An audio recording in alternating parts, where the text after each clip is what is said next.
আল্লাহ রাব্বুল আলামিন ফেরেশতাদের জবাব দিলেন, পরীক্ষার ব্যবস্থা করলেন। হযরত আদম আলাইহিস সালামের পরীক্ষা হলো সবার সামনে। হযরত আদম সেই পরীক্ষায় উত্তীর্ণ হলেন। আল্লাহ রাব্বুল আলামিন দুনিয়ার সবকিছু আদমের সামনে পেশ করলেন।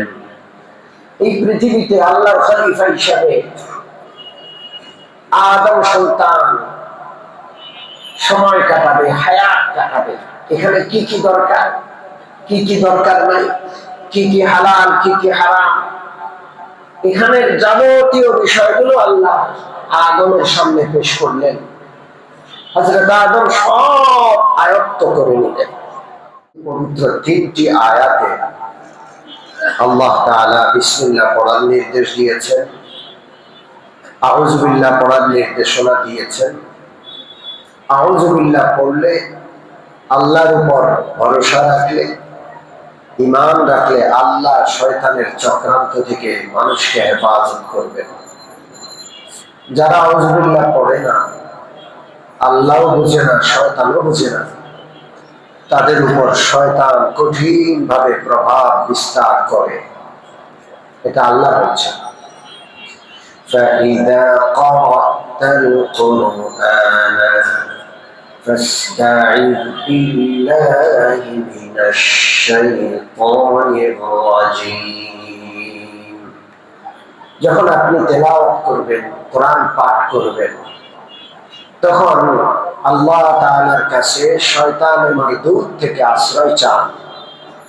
কারণ সে মারাত্মক শত্রু, প্রভাব বিস্তারকারী। ইন্নাহু লাইসা লাহু সুলতানুন আলাল্লাযীনা আমানু ওয়া আলা রাব্বিহিম ইয়াতাওয়াক্কালুন। এই দুষ্ট শয়তান, এই দুশমন, যারা ঈমানদার, যারা আল্লাহর উপর ভরসা রাখে, তাদের উপর প্রভাব বিস্তার করতে পারে না। ইন্নামা সুলতানুহু আলাল্লাযীনা ইয়াতাওয়াল্লাউনা ওয়াল্লাযীনা হুম বিহি মুশরিকুন। যারা ঈমান রাখে না, মুশরিক, বেঈমান, শয়তান তাদের উপর কঠিন ভাবে প্রভাব বিস্তার করে। শয়তানকে, শয়তানের দুশমনী কবে থেকে সূরা বাকারায় আল্লাহ তাআলা বিস্তারিত আলোচনা করেছেন। মানব সৃষ্টির শুরু লগ্ন থেকে শয়তানের সাথে আমাদের দুশমনী। আল্লাহ তাআলা মানুষ সৃষ্টি করবেন, খলিফা পৃথিবীতে পাঠাবেন। মানুষ কার খলিফা? আল্লাহ। শয়তান চেয়েছিল এই পথটা সে বাগাই আনবে, এই পথটা সে যে কোনো ভাবে নিজের কাছে নিবে, এই পথটা সে অর্জন করবে। কিন্তু আল্লাহ তাকে সেটা দেননি। আল্লাহ হযরত আদমকে এই পদের জন্য নির্বাচন করলেন। শয়তান কূটকৌশল করেছিল। আল্লাহ রাব্বুল আলামিন যখন শয়তানকে বাদ দিয়া আল্লাহর বান্দা মানুষদেরকে, হযরত আদম তথা আদম সন্তানকে যখন আল্লাহ রাব্বুল আলামিন নিজের খলিফা ঘোষণা করলেন, ফেরেশতারা কোন কূটকৌশল করে নাই। সরাসরি আল্লাহকে বলছে, আল্লাহ আমরা খলিফা হলে অসুবিধা কি? মানুষ তো মারামারি, হানাহানি, খুন খারাপি করবে, রক্তপাত ঘটাবে, ওদেরকে কেন বানাবেন? আমরা আছি না। কূটকৌশল নাই। ফেরেশতারা যেটা বুঝে না সেটা প্রকাশ করছে যে আল্লাহ আমরা তো আছি। আর শয়তান কূটকৌশল করছে ভিতরে ভিতরে, দুষ্টর বুদ্ধি দুষ্টের ভিতরে লুকায় রাখছে। এই জন্য কেউ যদি না জেনে ভুল করে, কূটকৌশল না করে এমনি ভুল করে ফেলে, এটা ক্ষমাযোগ্য। কিন্তু কেউ যদি কূটকৌশলের আশ্রয় নেয়, ভিতরে ভিতরে শয়তানি, ওইটা ক্ষমা হয় না। ঠিক ঠিক শয়তানের কাজটা করেছে। আল্লাহ রাব্বুল আলামিন ফেরেশতাদের জবাব দিলেন, পরীক্ষার ব্যবস্থা করলেন। হযরত আদম আলাইহিস সালামের পরীক্ষা হলো সবার সামনে। হযরত আদম সেই পরীক্ষায় উত্তীর্ণ হলেন। আল্লাহ রাব্বুল আলামিন দুনিয়ার সবকিছু আদমের সামনে পেশ করলেন। এই পৃথিবীতে আল্লাহর খলিফা হিসাবে আদম সন্তান সময় কাটাবে, হায়াত কাটাবে। এখানে কি কি দরকার, কি কি দরকার নাই, কি কি হালাল, কি কি হারাম, এখানের যাবতীয় বিষয়গুলো আল্লাহ আদমের সামনে পেশ করলেন। হযরত আদম সব আয়ত্ত করে নিলেন। وعلم آدم الأسماء كلها ثم عرضهم على الملائكة।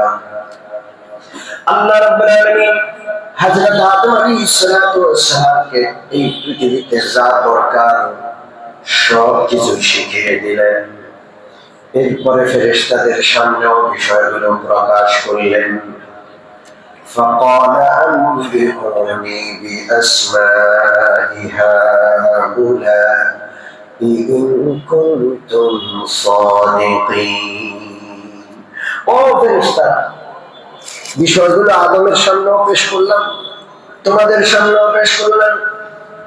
তোমরা বলো দেখি কি কি আমি বললাম, কি কি পেশ করলাম, কি কি তোমাদেরকে শিখালাম। ফেরেশতারা সরাসরি উত্তর দিল, قالوا سبحانك لا علم لنا إلا ما علمتنا إنك أنت العليم الحكيم। আল্লাহ গো, আমরা তো কিছুই বুঝি নাই। আল্লাহ, আপনি যা আমাদেরকে বুঝার ক্ষমতা দিয়েছেন অতটুকু বুঝেছি, যেটা বোঝার ক্ষমতা দেন নাই সেটা আমরা বুঝি নাই। সমস্ত ইলম আর জ্ঞানের মালিক একমাত্র আপনি। ফেরেশতারা ফিল করলো জমিনের বিষয়গুলো ফেরেশতারা বুঝে না। ওরা আসমান জগতের মানুষ, আসমান জগতের মাখলুক। কোন জগতের? জোরে বলেন। আসমান জগতের মাখলুক, উর্দু জগতের মাখলুক। এই নিচু জগৎ বা জমিনের জগতের বিষয়গুলো তাদের মাথায় ধরে না। নাবালেগের সামনে যদি বিবাহের বিষয়গুলো বলা হয়, নাবালেগের মাথায় ধরবে না, কারণ তার যৌবন নাই। যুবকের সামনে বিবাহের বিষয় বলা লাগবে না, তার যৌবন তার বিবাহের বিষয়টা বুঝাইয়া দিবে। কেউ না বললেও বুঝে নেবে। খাবার দাবার ফেরেশতারা বুঝে না, তাদের ক্ষুধা নাই, পিপাসা নাই। হযরত আদম বুঝে বলছে খাবার কেন খেতে হয়, খিদা কাকে বলে, পানিটা কেন পান করতে হয়, পিপাসা কাকে বলে। এইভাবে এই দৃষ্টান্ত দিলাম আর কি। যত বিষয় আছে, ফেরেশতাদের খাবার আছে, পানিও আছে, পেশাব আছে, পায়খানা আছে, ওরা এগুলো বুঝবে। সারাদিন বুঝবে, ও তো বুঝবে না। আল্লাহ, হযরত আদম এই পৃথিবীতে যা আসবে সমস্ত ভাষাও আল্লাহ আদমকে শিখাই দিয়েছিলেন। আল্লাহ, ফেরেশতাদের সামনে আল্লাহ আদমকে সম্মান দেওয়ার চিন্তা করলেন। হযরত আদম যখন পরীক্ষায় উত্তীর্ণ হলেন, আল্লাহ বললেন উসজুদু লি আদম ফাসাজাদু ইল্লা ইবলিস। সবাই মিলে আদমকে সিজদা করো।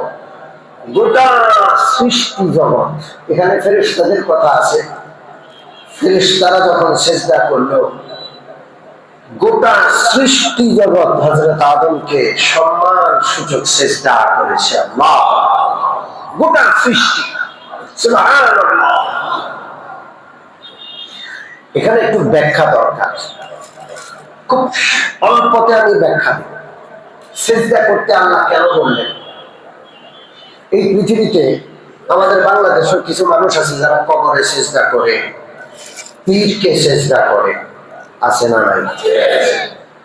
এরা এই আয়াত প্রমাণ হিসেবে পেশ করে যে দেখেন, আল্লাহ তো আদমকে সিজদা করতে বলেছেন, তো সম্মানের সিজদা ফেরেশতারা আদমকে করেছে, আমরা যদি পীর সাহেবকে সম্মান করে পীর সাহেবের সামনে সেজদা করি, কবরে একটু সেজদা করলে অসুবিধা কি? আমরা ইবাদতটাকে সেজদা করি, সম্মান দিই। কত সুন্দর কথা, কোরআনে দলিল আছে। কিন্তু মনে রাখতে হবে, কোরআন থেকে ভুল দলিল নিলে এই কোরআন থেকে ভুল দলিল তাকে জাহান্নামে পৌঁছাবে। এটা আল্লাহ পবিত্র কোরআনের শুরুতেই বলে দিয়েছেন সূরা বাকারা, ইউদিল্লু বিহি কাসীরান ওয়া ইয়াহদি বিহি কাসীরান। এই কোরআনের মাধ্যমে অসংখ্য মানুষ হেদায়েত পাবে, কোরআনের মাধ্যমে অসংখ্য মানুষ গুমরাহ হবে, পথ হারাবে। আরে আশ্চর্য হবেন, মুসলমান তো মুসলমান, খ্রিস্টানরা পর্যন্ত কোরআনের আয়াত দিয়ে প্রমাণ দেয় ওদের খ্রিস্ট ধর্ম নাকি সত্য ধর্ম। ইহুদিরাও দেখবেন কোরআনের আয়াত রেফারেন্স দেয় যে দেখেন আমাদের ধর্ম ঠিক আছে। অবস্থাটা দেখছেন না? কাদিয়ানীদেরও কোরআনের তাফসীর আছে, আমার কাছে আছে। যারা আল্লাহ রাসূলকে শেষ নবী মানে না, ওই দুষ্টরা আরেকটা নবী আবিষ্কার করছে, গোলাম আহমদ কাদিয়ানী। ভারতের পাঞ্জাবে তার জন্ম, আর বাথরুমে পুরা টাঙ্কির ভিতরে পায়খানার ভিতরে ডুবে মারা গেছে। ওই দুষ্ট গোলাম আহমদ কাদিয়ানীর অনুসারী, তাকে যারা নবী মানে, ওরাও কোরআন শরীফের তাফসীর লিখছে। আল্লাহর কথা তো সত্য, কোরআনের মাধ্যমে অসংখ্য মানুষ হেদায়েত পাবে, অসংখ্য মানুষ পথ হারাবে। ঠিক যারা কবরে সিজদা করে, পিশাবকে সিজদা করে, তাদের কাছে প্রথম জবাব হলো এই যে আল্লাহ রাব্বুল আলামিন হযরত আদমকে সিজদা করতে বলেছে, এটা হলো আগের শরীয়ত। অনেক বিষয় আছে যেগুলো আগের নবীদের শরীয়তে বৈধ ছিল, আমাদের নবী মুহাম্মদুর রাসূলুল্লাহর শরীয়তে সেটা বৈধ নয়। কথা কি বুঝতে পারছেন? হযরত ঈসা আলাইহিস সালামের শরীয়তে শুয়োর খাওয়া বৈধ ছিল, এখন কি শুয়োর খাবেন? কথা কয় না। ওদিকে শুয়োর খাওয়াই দিচ্ছে, ঠিক না? আগের শরীয়তের বিষয় এই শরীয়তের উপর চাপানো যাবে না। তারা আরেকটা দলিল দেয়, হযরত ইউসুফ আলাইহিস সালাম